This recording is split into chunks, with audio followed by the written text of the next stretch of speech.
So hello students, मैं उसी आशीष Kedia and अपने आ चुके हैं प्रोबेबिलिटी के थर्ड पार्ट में। स्टूडेंट्स, सबसे पहली बात अपने क्या कवर करने वाले हैं, अपने बच्चा लोग जो भी पढ़े थे लास्ट डे उससे रिलेटेड कुछ और सम्स प्रैक्टिस कर लेते हैं कि भाई कोई भी दिक्कत नहीं आए। बट उससे पहले एक लॉ आप लोगों को आना चाहिए। ये लॉ इसलिए इंपॉर्टेंट है क्योंकि ये सेट्स में भी है, प्रोबेबिलिटी में भी है और काफी सम्स इसके भरोसे चलते हैं। I will tell you that law. सीधा क्वेश्चन पे ही, क्वेश्चन के पहले ही लिखा देता हूं, हमारे नोट्स में लिख लीजिएगा आप। इसे डी मॉर्गन्स लॉ कहते हैं। क्या कहते हैं बच्चे? D Morgan's law. ठीक है, इधर ध्यान दीजिए। ये देखिए, ये है डी मॉर्गन्स लॉ। अब बाबू डी मॉर्गन्स लॉ क्या बोल रहा है ये समझाता हूं। देखिए, A union B whole complement is equals to A complement intersection B complement. A union B complement is equals to A complement intersection B complement। बराबर बात है। एक चीज समझने का कोशिश करना, एक चीज समझने का कोशिश करना। ये एक बात हुआ, ये दूसरा बात हुआ। A intersection B complement equals to A complement union B complement. समझे बात? अभी अभी क्लियर करूंगा ये क्या है exactly, what is it trying to say, मैं अभी बताऊंगा आपको। थोड़ा डीप जाना पड़ेगा आपको मेरे साथ इसमें। ठीक है बच्चे, एकदम सिंपल सी बात करते हैं। Okay okay. अच्छा, बाय द वे, ये तो सेट्स है, इसी के बाहर क्या लगा सकते हैं? प्रोबेबिलिटी। क्या लगा सकते हैं? प्रोबेबिलिटी। वो हम अभी करके दिखाएंगे आपको। सुनो, देखो, प्रोबेबिलिटी ऑफ ए का क्या मतलब है? ए के होने का chances, chances of occurrence of A, chances of occurrence of A, chances of occurrence of A. बच्चे, अगर मैं ए कॉम्प्लीमेंट लिखता हूं, ऐसे लिखता हूं या फिर ऐसे लिखता हूं, इसका मतलब होता है ए के ना होने का चांसेस, जिसको मैंने आप लोगों को बताया था 1 माइनस पी है।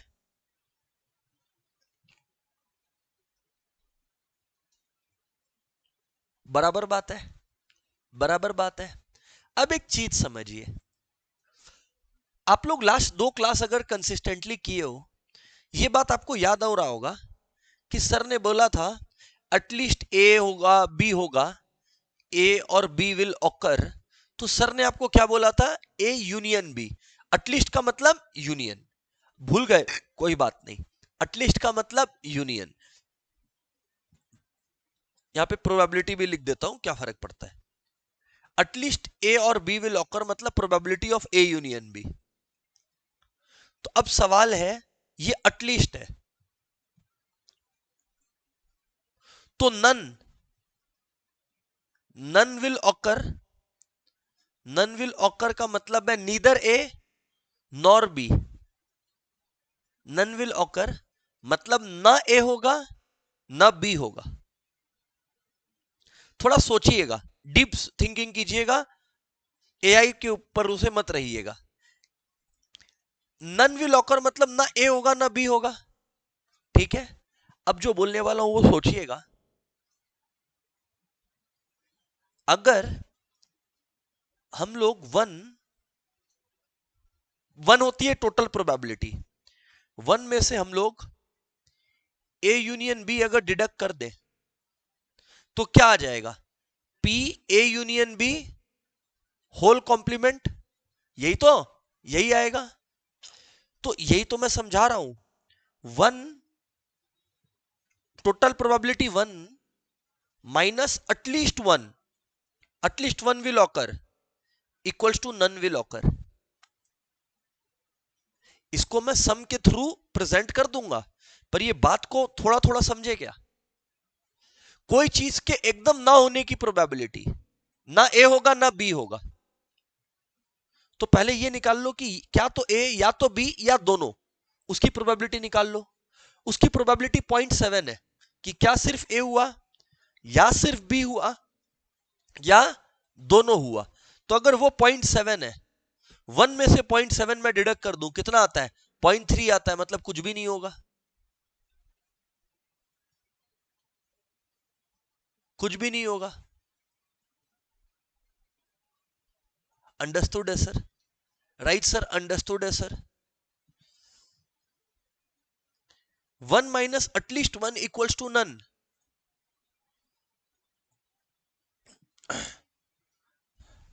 ठीक है।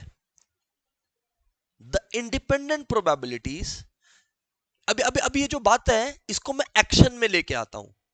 The independent probabilities that the 3 sections of a costing department, अच्छा यहां 2 नहीं है, 3 है। The independent probabilities that the 3 sections of a costing department will encounter a computer error, मतलब कुछ कंप्यूटर एरर देखने को मिलेगा। आर 0.2, 0.3 एंड 0.1, ये एरर होने की प्रोबेबिलिटी है, ये एरर होने की प्रोबेबिलिटी है। What is the probability that there would be at least one error per week? There would be at least one computer error per week. At least one, यानी कि A union B union C निकालना है, यानी A union B union C निकालना है। अब मैं कह रहा हूं, आप लोग ये देखे थे, ये A union B whole complement मतलब ना A होगा ना B होगा। तो अब मैं यही बात को एक्शन में पुट करता हूं, इधर ध्यान दीजिए आप लोग।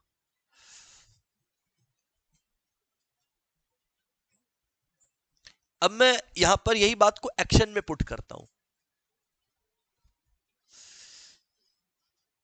Department 1, department 2, department 3, 0.2, 0.3, 0.1। डिपार्टमेंट 1 का एरर का चांसेस है 0.2 शायद, है ना? मैं देख लेता हूं। 0.2, 0.3 और 0.1, ये बच्चे एरर होने की संभावना है, प्रोबेबिलिटी है। थोड़ा सा साथ दीजिएगा। ये है कि एरर होगा। व्हाट इज द प्रोबेबिलिटी कि एक एरर तो कम से कम होगा। एक एरर हो, 2 एरर हो, 3 एरर हो, पता नहीं। मैं बोला प्रोबेबिलिटी ऑफ एटलीस्ट 1 एरर पूछे हो। एटलीस्ट 1 एरर का मतलब है तुम पूछे हो probability of D1 union D2 union D3, क्योंकि आपको पता है एटलीस्ट का मतलब क्या होता है, यूनियन। मुझे एक आइडिया आया, सर आज ही तो आपने पढ़ाया, probability of at least 1 is 1 minus none, is 1 minus probability of no error, हाँ या ना? 1 minus probability of no error. अब बच्चे 1 minus probability of no error है। अब अगर यहां पर आप लोग देखेंगे प्रोबेबिलिटी ऑफ नो एरर, तो ये है 0.2, तो 0.2 का क्या हो गया 0.8, 0.3 का क्या हो गया 0.7, 0.1 का क्या हो गया 0.9।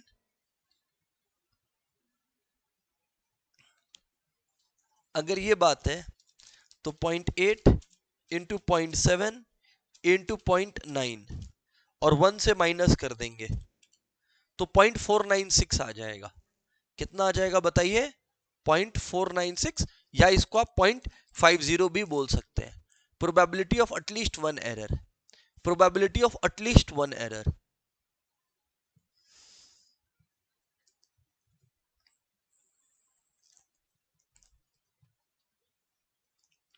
राइट सर, बातचीत क्लियर है, अंडरस्टूड है sir. Very good, very very good, ठीक है सर। अब यहां पर समझिएगा बात को। तो यहां आ गया 0.5, 0.496 आया था तो 0.5 है, ठीक ही है, अपने गलत नहीं है। What is the probability of one and only one computer error per week? वाह, तो अच्छा सवाल पूछा है। प्रोबेबिलिटी ऑफ ये अच्छा, ये इरेज कर दूं, प्रोबेबिलिटी ऑफ एटलीस्ट 1 यानी 1 माइनस नन, है ना? ये आज का नया थॉट प्रोसेस था। अच्छा, अब आप लोग सोचिए, यहां लिखा है प्रोबेबिलिटी ऑफ एग्जैक्टली 1 एरर,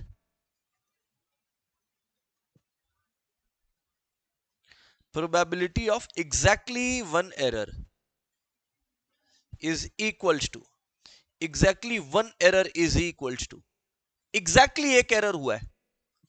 अब वो एरर किसी भी डिपार्टमेंट से हो सकता है, तो हम लोग क्या करेंगे, 3 केसेस कंसिडर करेंगे।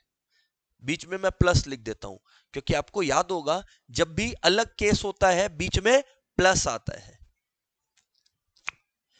केस 1 मैंने बोल रहा है इस डिपार्टमेंट ने एरर कर दिया, तो यानी 0.2, लेकिन बाकी दोनों डिपार्टमेंट ने काम ठीक ठाक किया, तो 0.3 की जगह आ जाएगा 0.7 इंटू 0.1 की जगह आ जाएगा 0.9। यह है कि काम ठीक ठाक हुआ है। अब सेकेंड डिपार्टमेंट में ट्रांसेंड करो, मतलब कंटिन्यू करो।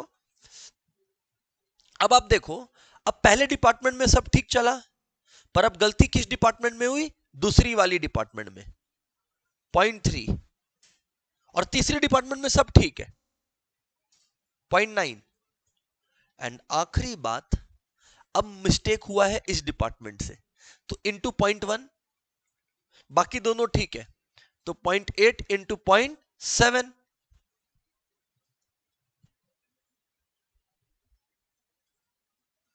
इज इक्वल टू,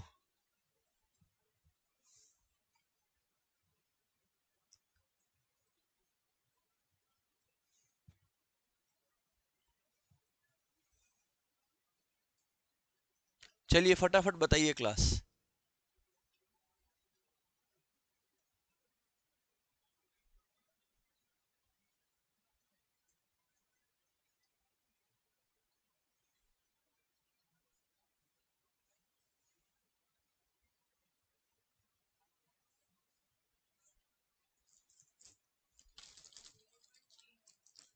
तो बच्चे, आप लोग अपना कंप्यूटेशन कर लेना। One of our students telling कि सर 0.398 आ रहा है, कर लेना। मैं मल्टीप्लाई और प्लस नहीं सिखाने वाला, है ना, वो आप लोग कर लोगे, पता है मेरे को। चलिए ये देखिए इसमें क्या चक्कर चल रहा है, देखिए तो सही भाई क्या है। बढ़िया लग रहा है sum. There are 2 urns containing 5 red and 6 white balls and 3 red and 7 white balls. मतलब आप लोग समझ गए, 2 सेट ऑफ अर्न्स है, एक अर्न में बच्चे 5 रेड 6 व्हाइट है, और एक सेट में 3 रेड और 7 व्हाइट है। ठीक है। If 2 balls are drawn from the first urn, if 2 balls are drawn from the first urn, if 2 balls are drawn from the first urn, एक मिनट, एक से ज्यादा ड्रॉइंग्स है। अगर एक से ज्यादा ड्रॉइंग्स है, क्या हमने आपको पढ़ाया था कि कॉम्बिनेशन लगता है? हाँ बताया था सर आपने। If 2 balls are drawn from the first urn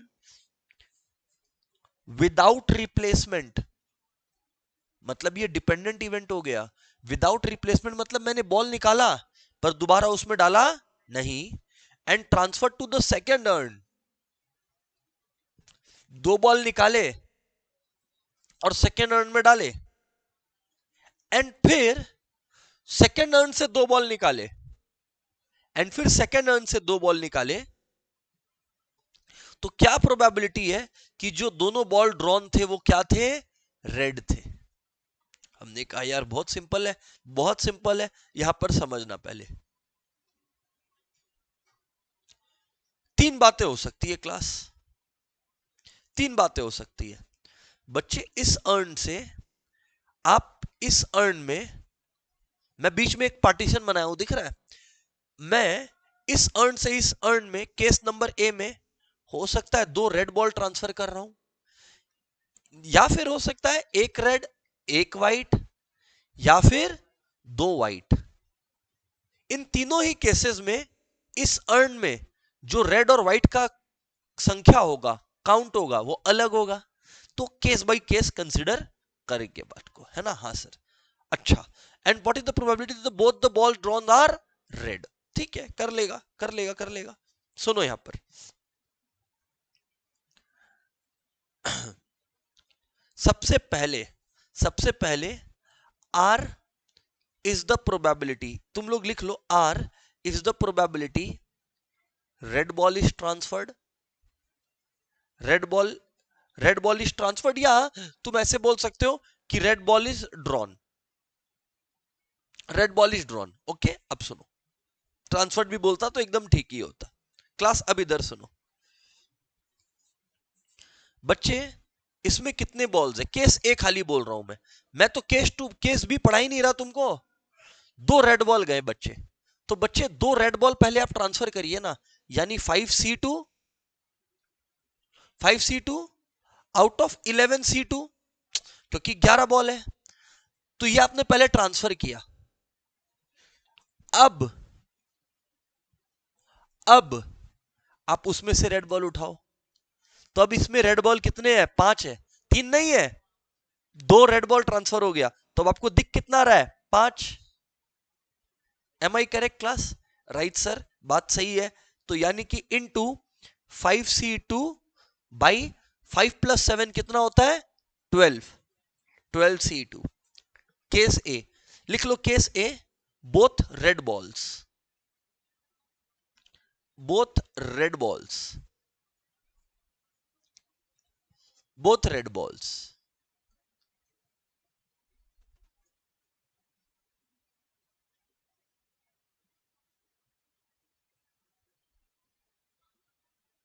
case B, case B, एक रेड और एक व्हाइट बॉल ट्रांसफर हुआ है, तो बच्चे 5 रेड है और 6 व्हाइट है, तो अगर ये बात है तो 5C1 into 6C1 by 11C2 into into, अब यहां पर समझिए 4 रेड है और 8 व्हाइट है, भैया मेरे को मतलब तो 4 रेड से है, तो into 4C2 by 12C2। Case B, 1 red 1 white transferred.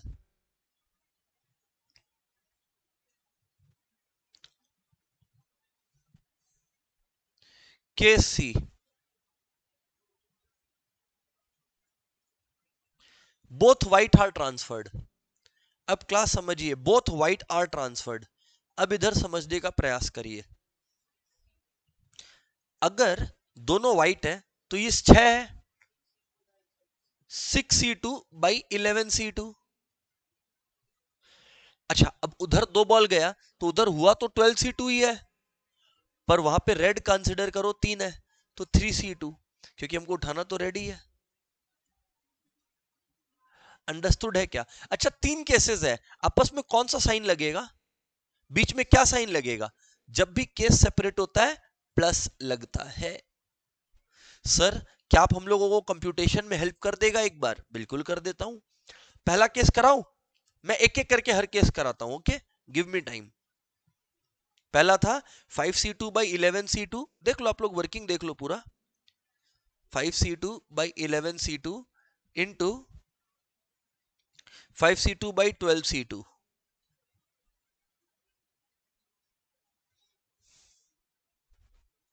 Case A है।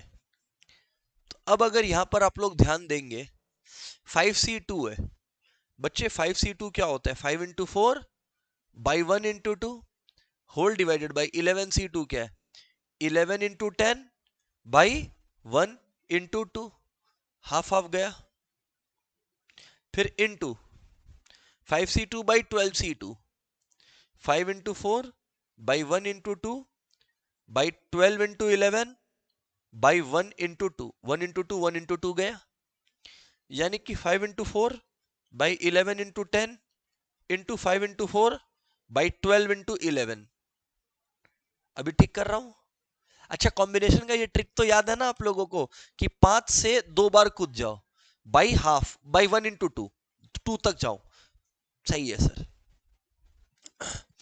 कर लीजिए कंप्यूटेशन। देखिए मैं जो कर पा रहा हूं बता दे रहा हूं, 5 2 2 2 ये गया, और इसके बाद आप लोगों का 10 और 40 जो भी आ रहा है उस तरह से आप लोग कर लीजिएगा। समझ गए क्या? सिमिलरली ये मल्टीप्लिकेशन फिर प्लस, ये जो भी आया इसको प्लस करना है केस बी के साथ। मैं सॉल्व हर केस कर दे रहा हूं, एडिशन सब्ट्रैक्शन बस छोड़ देता हूं, है ना।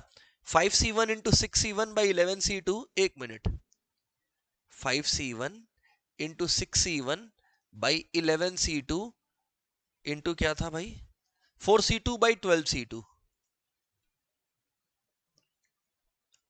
By 12c2, 4c2 by 12c2 is equal to, अच्छा 5 में से एक सिलेक्ट कर सकते हैं कितने वेज में, 5। 6 में से एक सिलेक्ट कर सकते हैं कितने वेज में, 6। इसमें क्या टाइम पास करूं, 11 इंटू 10 बाई 1 इंटू 2, फिर इंटू 4c2 है तो 4 into 3 by 1 into 2 by 12 into 11 by 1 into 2, ये गया ये गया, हाँ या ना बोलना पड़ेगा। एंड ये जो डिनोमिनेटर में है ये ऊपर चला जाएगा, तो ये जो 2 है 1 इंटू 2 2, ये 2 ऊपर चला गया। And you can solve it now, 5 2 10 गया, 10 गया, 4 3 12 गया, 12 गया, तो 1 बाई 11 बचा। जो भी वो आप लोग अपना कंप्यूटेशन कर लेना। I think I have done the main work. एक क्वेश्चन और है, इसको भी क्यों बख्शे, आ जाइए कर लेते हैं। If 8 balls are distributed at random among 3 boxes, if 8 balls are distributed at random among 3 boxes, what is the probability that the first box would contain 3 balls? 3 balls. If 8 balls, समझिएगा, are distributed at random among how many boxes? 3 boxes. 8 balls are distributed at random among 3 boxes, ठीक है। What is the probability that the first box would contain 3 balls? What is the probability that the first box would contain 3 balls? ठीक है भाई, ठीक है sir. अब समझो, अब समझो, पहला बॉल जो है बच्चे वो फर्स्ट बॉक्स में भी जा सकता है, सेकेंड में भी, थर्ड में भी। सेकेंड बॉल भी जो है 3 वेज में जा सकता है।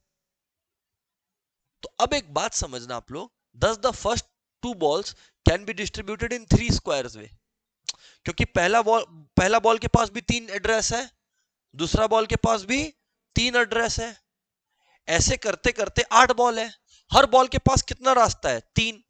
ऐसा तो बोला ही नहीं है ना कि एक बॉक्स में इतना ही बॉल आ सकता है, कितना भी। फिर से समझो, तो पहला बॉल 3 वेज में जा सकता है, दूसरा बॉल भी, तीसरा बॉल भी, और ऐसे 8 बॉल्स है, ऐसे 8 बॉल्स है, तो यानी कि 3 to the power 8, 3 to the power 8। Yes sir, ये बात सही है सर, 3 टू द पावर 8 आ गया इधर पे। अब बोला है,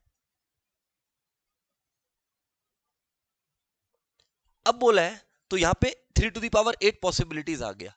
अब बोला है पहला बॉक्स में 3 बॉल आना चाहिए, तो 8 में से 3 बॉल सिलेक्ट कर लो। अब कितने बॉल बचे, 5, और बॉक्स कितने बचे, 2। क्योंकि एक बॉक्स में तो 3 बॉल चले गए ना, एक बॉक्स में तो 3 बॉल चले गए, तो अब तो 2 बॉक्स बचे, और बॉल कितने बचे, 5। अब 5 बॉल बचे, 1 2 3 4 5, बॉक्स 2 बचे।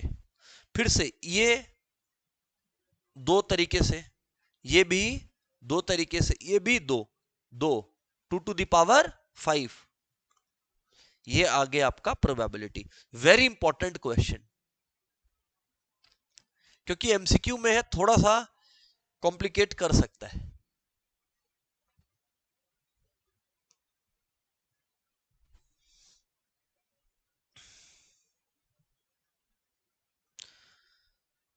स्टूडेंट्स, अभी 1-2 बातें जो आपको सिखाना जरूरी है वो सुनिए एवरीवन, राइट। सब हेडिंग डाल दीजिएगा, प्रोबेबिलिटी डिस्ट्रीब्यूशन, हेडिंग डाल दीजिएगा, probability distribution of a random variable, probability distribution of a random variable.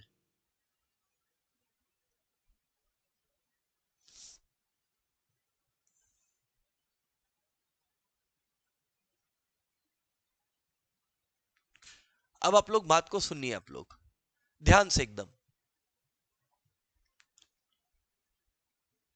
Random variable मतलब पॉसिबल केसेस। चलिए मैं आपको एक सिंपल कॉन्सेप्ट देता हूं, क्वेश्चन लिखिएगा, draw a probability distribution of number of heads when a coin is tossed thrice, when a coin is tossed thrice. ठीक है, आपको पहले प्रोबेबिलिटी डिस्ट्रीब्यूशन बोलते किसको है वो समझा रहा हूं। यहां x लिख दीजिए, यहां px लिख दीजिए, यहां x लिख दीजिए और यहां px लिख दीजिए। लिख दिया आपने? मुझे एक सच्ची बताइए, फोकस किस पे करने गया है? नंबर ऑफ हेड्स पे। अब अगर आपने 3 कॉइन टॉस किया है, लोएस्ट नंबर ऑफ हेड्स क्या पॉसिबल है? 3 कॉइन टॉस किया है तो lowest number of heads possible तो 0 है ना, एक भी हेड नहीं आया। या तो एक हेड आया या तो 2 हेड आया। हाईएस्ट नंबर क्या पॉसिबल है? 3। ये हो गया रैंडम वेरिएबल, ये हो गया रैंडम वेरिएबल। ठीक है, अब मैं आपको सैंपल स्पेस एक बार लिख के भी दिखा देता हूं। ये देखो, head head head, head tail head, head head tail, tail head head, tail tail head, head tail tail, tail head tail, tail tail tail. 8 हो गया। अब अगर पूछा है 0, क्या पूछा है बोलो? 0। एवरीवन, अगर इन लोगों ने पूछा है 0, 0 हेड, तो बच्चे 0 हेड तो एक ही केस में दिख रहा है जहां तीनों टेल है, तो लिखो 1 आउट ऑफ 8 केसेस बच्चे। एक हेड 3 केसेस में दिख रहे हैं, हाँ या ना? 3/8। 2 हेड कितने केसेस में दिख रहे हैं? 3 केसेस में दिख रहे हैं, 3/8। और 3 के 3 हेड कितने केस में दिख रहे हैं? एक में, 1/8। यही है प्रोबेबिलिटी डिस्ट्रीब्यूशन। इसी टेबल को बोलते हैं प्रोबेबिलिटी डिस्ट्रीब्यूशन टेबल। बस बस इसमें एक दो चीज जानने का है, जान लो। बता दीजिए सर, सुन लेता है। जी हां, आप लोगों को अगर याद आ रहा है तो हमने ये सेम चीजें आपसे थ्योरेटिकल डिस्ट्रीब्यूशन, थ्योरेटिकल बोल रहा हूं, my bad, statistical description of data वाला जो पोर्शन था उसमें भी ये डिस्कस किया था, और तब भी बोला था यहां आएगा। बात समझ आता है? यस सर, सेम था क्या? सेम है। Good that you students are able to figure this out. तब आपको यह भी याद आया होगा, मीन वेरिएंस एचडी निकालना सीखे थे। वही है, वही है। Find the expected value and hence find the standard deviation, अभी ये बनाए हम लोग। अब बच्चे लिख लीजिएगा, म्यू या एक्सपेक्टेशन, आप लोग नोट्स में ही लिख लीजिएगा, म्यू या एक्सपेक्टेशन, इसको मीन या एक्सपेक्टेड वैल्यू बोलते हैं। मीन या एक्सपेक्टेड वैल्यू बोलते हैं। और ये कैसे निकलता है? बस दोनों को मल्टीप्लाई एंड ऐड, समेशन लिख लीजिए, summation p i x I, that's it. मतलब समझा? नहीं समझा? इधर देखो समझाता हूं। 0 इंटू 1/8 कर लीजिए, कर लीजिए। 0 into 1/8 plus 1 into 3/8 plus 2 into 3/8 plus 3 into 1/8, right sir? तो 0 इंटू 1/8 0 है, फिर ये 3/8 है, फिर ये 6/8 है, और फिर ये 3/8 है। ये आ गया 12/8, 12/8 है 1.5। ये आ गया एक्सपेक्टेशन या मीन 1.5। ये आ गया एक्सपेक्टेशन या मीन 1.5। ये अपने लोग का क्वेश्चन नंबर 15.27 है आईसीआई मॉड्यूल का। ओके, ठीक है। लेकिन सर हम लोगों से क्या मांगा गया? साथ में एचडी भी आप लोग भूल चुका है, तो मैं आपको याद दिला दूं। एचडी का फॉर्मूला क्या होता था? लिख लो, पहले वेरिएंस निकालते हैं। लिख लो, variance equal to summation p i x i square minus mean का स्क्वायर, ये है वेरिएंस। समझ आया? मीन अभी कितना आया था 1.5 ना, तो यहाँ पे 1.5 का स्क्वायर लिख दो, और बाकी P i x i square है जो लेंदी है। इधर देखो करके दिखाता हूं, इधर समझना है ना। P i x i square जो है लेंदी है, ये करके दिखाता हूं। देखो प्रोबेबिलिटी को स्क्वायर मत कर देना, 1/8 into 0 square plus 3/8 into 1 square plus 3/8 into 2 square plus 1/8 into 3 square, और फिर -1.5 स्क्वायर है। ये चारों को ऐड करो और फिर -1.5 स्क्वायर करो।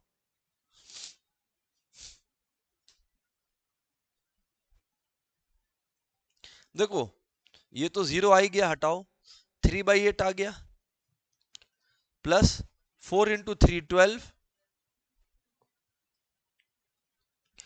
9/8 माइनस 2.25, 1.5 का स्क्वायर होता है 2.25, तो 15 प्लस 9 24 हो रहा है, 24/8 कितना हो रहा है 3, यही तो, -2.25, मुझे मिल रहा है 0.75, सही आ रहा है मेरे पास। बच्चे ये वेरिएंस है, ये बच्चे वेरिएंस है, हम लोग को निकालना है एचडी, एचडी है √0.75।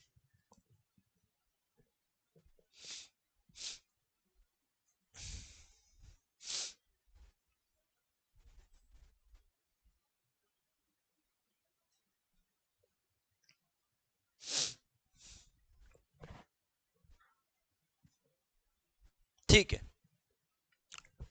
आगे बात करें क्या क्लास? अब आगे सुनना आप लोग, अब आगे सुनना आप लोग, यहां पर क्या चक्कर चल रहा है। देखिए सर, ये एक नया लैंग्वेज आ गया, ई एक्स माइनस ई एक्स होल स्क्वायर। ई एक्स का मतलब तो आप समझते हो क्या है, मीन। अरे ई एक्स का मतलब क्या है, मीन।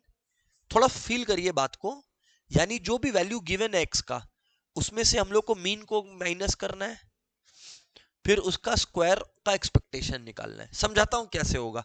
आप लोग को पहले क्या करना है, एक्सपेक्टेशन निकालना है। क्या निकालना है? क्यों? जब तक आप p इंटू एक्स करके ऐड नहीं करेगा, तब तक आपके पास ई एक्स आएगा क्या? नहीं, इसलिए करिए, निकालिए पहले ई एक्स, पहले ई एक्स निकालिए। कैसे? ई एक्स मतलब वही जो अपने अभी किए थे, 4 into 0.15 plus 5 into 0.2 plus 7 into 0.4 plus 8 into 0.15 plus 10 into 0.1।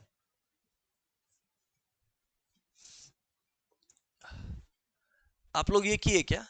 ये इंटू ये इंटू ये इंटू ये और ये इंटू ये। अगर आप लोग इसको करके ऐड करेगा, आपके पास क्या आया बताओ आप? 6.6 आया ना, 6.6 आया आपके पास, राइट? मीन करेक्ट है, 6.6 है। फिर आपसे क्या पूछा गया? क्लास आप लोग ध्यान दीजिए, क्लास आप लोग यहां पर ध्यान दीजिए, ठीक है बच्चे? यहां पर बात खत्म नहीं हुई है, ये 6.6 आया। अब आपको क्या बोला? x, एक मिनट, x जो भी वैल्यूज गिवन है, रुकिए, x माइनस 6.6 होल स्क्वायर। तो ये देखिए, ये देखिए, ये x है ना, और एक्सपेक्टेशन कितना है बताइए? 6.6 है। एक्सपेक्टेशन कितना है? 6.6 है। तो 4 माइनस 6.6 यानी -2.6, 5 माइनस 6.6 यानी -1.6, 7 माइनस 6.6 यानी 0.4, 8 माइनस 6.6 यानी 1.4, 10 माइनस 6.6 यानी कि 3.4। इसको हम लोगों ने ऐसे ही म्यू आई रिप्रेजेंट कर दिया, ऐसे ही। क्यों? क्योंकि इसके अंदर झांकिए बच्चे, यहां बोला था मीन निकाल और x से माइनस कर और फिर उसका क्या कर, एक्सपेक्टेशन करेंगे बाद में। एक्सपेक्टेशन करना मतलब इस पूरे को प्रोबेबिलिटी से मल्टीप्लाई कर देना, वो मैं कर दूंगा। ये देखो ये आ गया, अब इसका क्या कर दिया? स्क्वायर। ये देखो इसका square, square square square square. Note कर लीजिए इतनी बात, नोट कर लीजिए इतनी बात।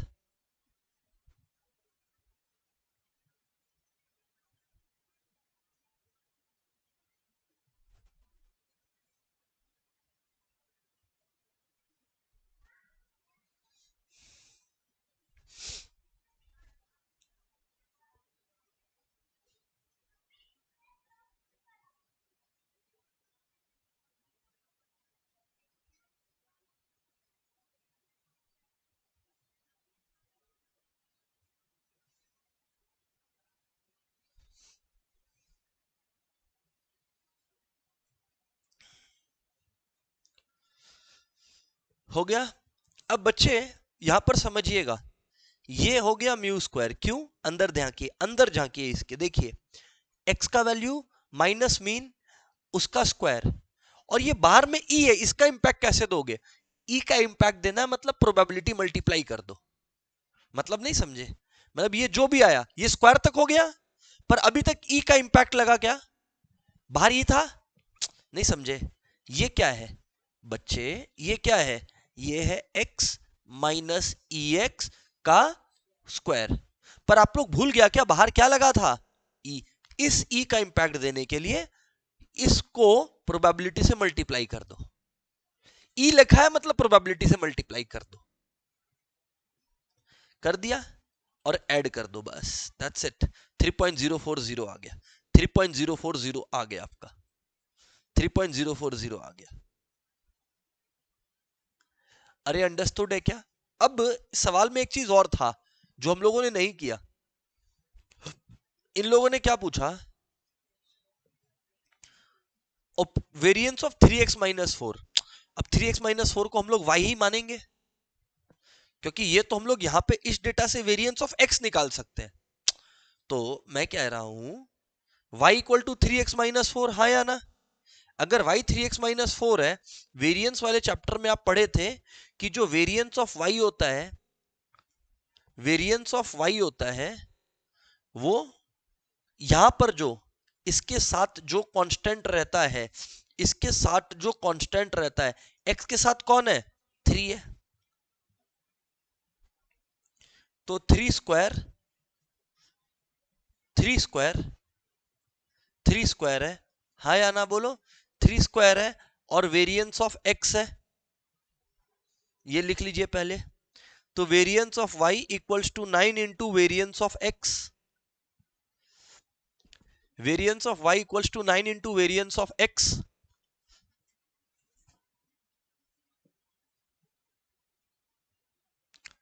Variance of y equals to 9 into variance of x। अब अगर आप लोग को इतना बात समझ में आ गया, variance of y equals to 9 into variance of x, तो अब बच्चे थोड़ा सा आप सोचो, थोड़ा सा आप सोचोगे, अगर वेरिएंस ऑफ x है ये 3.04, तो अगर वेरिएंस ऑफ x है 3.04, तो 9 इंटू 3.04 आ गया। ये वेरिएंस ऑफ x तो निकाल चुके हैं ना हम लोग, वेरिएंस ऑफ x तो निकाल चुके हैं हम लोग। क्यों सर, कैसे निकाल लिया हम लोग को समझ नहीं आया। ये कैसे वेरिएंस ऑफ x हुआ सर? चल छोड़, तुम वेरिएंस ऑफ x अगर निकालने बोलते कैसे निकालता? जवाब दे। तुम क्या करते? तुम यही करते ना, e एक्स स्क्वायर करते माइनस ई एक्स होल स्क्वायर करते, हाँ या ना? ठीक, इधर भी ई, इधर भी ई, हाँ या ना? तुमने अभी भी तो वही किया, बस ई कॉमन ले लो। तो तुमने निकाला तो अभी भी क्या? वेरिएंस ही। ये क्या है? इसको इसको ऐसे लिख लो, एग्जाम में फंसो नहीं। एग्जाम में इससे देख के डरना नहीं, ये कुछ नहीं है। ये क्या है? वेरिएंस ऑफ एक्स ही है, जो अभी किया था, ये रहा, किया था ना, ये रहा वेरिएंस ऑफ एक्स। तो बस variance of y is 9 into variance of x। ठीक है, आगे की बात है, नेक्स्ट क्वेश्चन में चलता हूं class. In a business venture a man can make a profit of 50,000 और इनकर अ लॉस ऑफ 20,000। तो अगर बच्चे प्रॉफिट है +50 तो लॉस है -20। Probability of making profit and incurring loss are ये। What is his expectation? What is his expectation? तो एक्सपेक्टेशन क्या है? This two multiply and plus. तो 0.75 ऑफ 50,000 यानी कि आप लोगों का आ गया 37,500 माइनस 5,000, 32,500 आ गया, 32,500।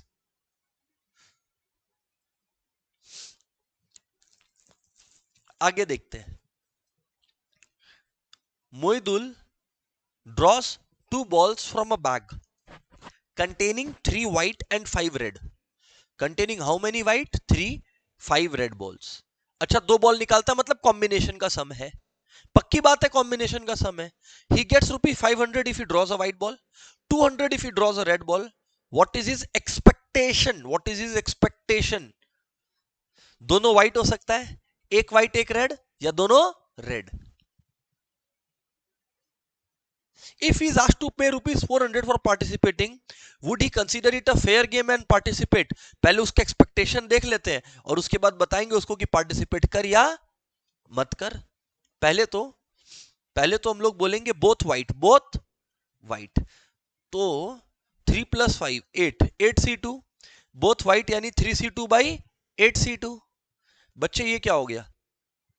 3 × 2 by half, 1 × 2, 8 × 7 by 1 × 2, 1 × 2, 1 × 2 गया, कितना आया बोलो? 6 by 56 यानी 3 by 28। पहला वाला क्या आ गया? बोथ वाइट का क्या आ गया बोलो? 3 by 28। बोथ वाइट का क्या आ गया? 3 by 28। एक वाइट एक रेड बोला। देखिए नीचे 8C2 ही है, 3C1 × 5C1 यानी 15 by 28 है, 15 by 28 है। और अगर बोला है बोथ रेड है, 5C2 by 8C2, 5 × 4 by 1 × 2 by 8 × 7 by 1 × 2, ये गया 20 by 56।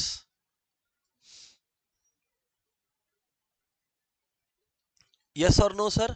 तो ये आ गया 10 by 28, बराबर है। सबका डिनोमिनेटर 28 आ गया। अब एक बात बताओ, ये तो हो गया वैल्यू ऑफ प्रोबेबिलिटी। ये क्या हो गया? Value of probability. अच्छा, अगर दोनों व्हाइट है तो तुमको कितना रुपया मिल गया? हर व्हाइट का कितना था? नहीं, हर व्हाइट का 500 था, तो दो व्हाइट का कितना मिल गया? 1000। रैंडम वेरिएबल हो गया 1000, तो एक कॉलम बना लो x का 1000। अच्छा, एक व्हाइट एक रेड, तो यानी 500 और 200 700 रुपए मिले। और अगर दोनों रेड तो 400 रुपए मिले। और एक्सपेक्टेशन या मीन कैसे निकालते हैं? एक्सपेक्टेशन या मीन कैसे निकालते हैं? x into P x, x into P x, x into P x कर दिया और फिर तीनों को ऐड कर दिया। कर दो, 3/8 कर लो, 3/28 इंटू 1000 कर लो, लिख के कर लो, 3/28 into 1000 plus 15/28 into 700 plus 10/28 into 400।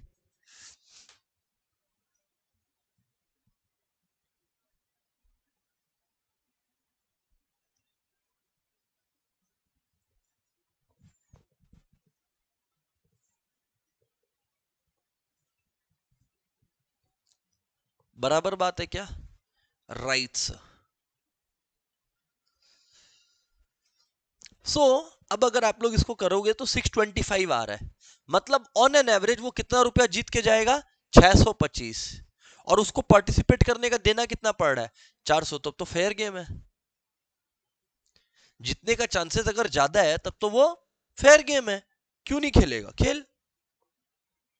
ठीक है।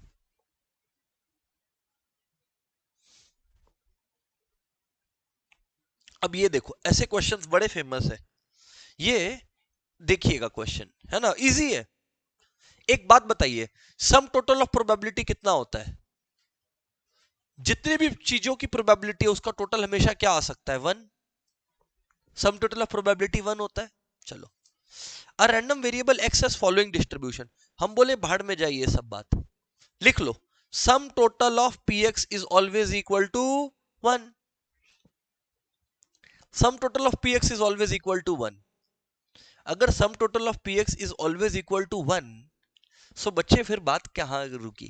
सिंपल सी बात है, 2k + 3k 5, 6 8, 8k, 8k + k कितना हो गया? 9k plus k² + 7k², 8k², 10k²। Yes और no? Equals to 1। 10k² plus 9k minus 1 is equal to 0। अब अगर आप लोग यहां देखेगा 10 इंटू 1 10 हो गया, आपको 9 चाहिए यहां पर, तो ये तो क्लासिक आपका मिडिल टर्म वाला केस आ गया है आप लोग के सामने, राइट। यहां देख लीजिएगा आप लोग, राइट। जब आप लोग सॉल्व करेंगे आपका आंसर आएगा 10k², 9k है तो 10k माइनस k कर सकता हूं, सो 10k कॉमन ले लीजिए बच्चे, यहां पे -1 ले लिया तो k plus 1 equal to 0, k plus 1 एक ब्रैकेट में, 10k माइनस 1 दूसरे ब्रैकेट में, इक्वल टू 0, यानी k -1 है और 10k 1 है, इसका मतलब k 1/10 है। k माइनस हो सकता है क्या? नहीं, k नेगेटिव हो गया तो ये पूरी प्रोबेबिलिटी को नेगेटिव कर देगा।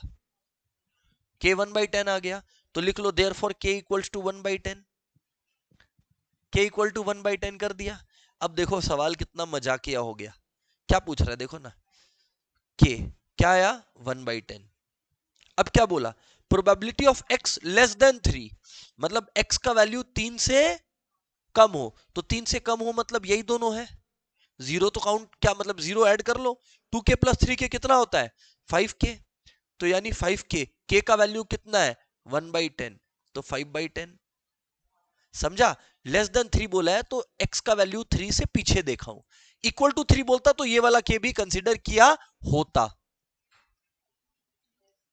नहीं अब देखिए ना, greater than equal to 4, greater than equal to 4 मतलब यहां से कंसीडर करना है, ये है ना, ये 2k प्लस k 3k, क्या बोलो 3k प्लस आप लोगों का 8k और ये 10k², कितना है 10k², k का वैल्यू कितना है बताइए 1/10, 3 इंटू 1/10 प्लस 10 इंटू 1/100, 0 0 गया, 3/10 प्लस 1/10 कितना आ गया बोलो 4/10, 4/10, 4/10 ही तो 0.4 होता है। फिर 2 से ज्यादा और 5 या 5 से कम, अब इधर देखो 2 से ज्यादा 5 या 5 से कम, देखो 5 या 5 से कम मतलब ये इंक्लूडेड हो गया, तो k plus 2k 3k plus k², k का वैल्यू 1/10 है, 1/10 का स्क्वायर यानी 1/100, 3/10 प्लस 1/100,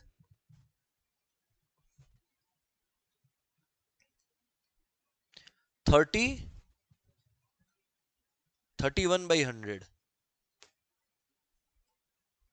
0.31, क्या मैं समझा पाया क्या? देखो अगर आपको इसमें फुल मार्क्स लाना है रैंडम प्रोबेबिलिटी डिस्ट्रीब्यूशन में, 3 बातें ही बोलूंगा, ज्यादा नहीं पढ़ाऊंगा, बस 3 बातें। रैंडम वेरिएबल में x में अमाउंट मनी हो सकता है, नंबर ऑफ हेड्स हो सकता है, नंबर ऑफ टेल्स हो सकता है, बनाओ px बनाओ, यस और नो। आपसे एक्सपेक्टेशन पूछे, आप क्या करो समेशन xi pi कर दो। आपसे वेरिएंस पूछे, वेरिएंस ऑफ x पूछे, तो आप क्या करेगा summation pi xi² minus expectation या मीन का स्क्वायर करेगा, यही तो किए अपने। लेकिन अगर वेरिएंस ऑफ y पूछे तब कैसे करोगे, वेरिएंस ऑफ y करे तब कैसे करोगे, तब आपको y equal to a plus B X दिया हुआ रहेगा, हाँ या ना, तो x के बगल में b पुट उठाइए, उसका स्क्वायर कर दीजिए इनटू x का वेरिएंस। आज किया हूं ऐसा सम,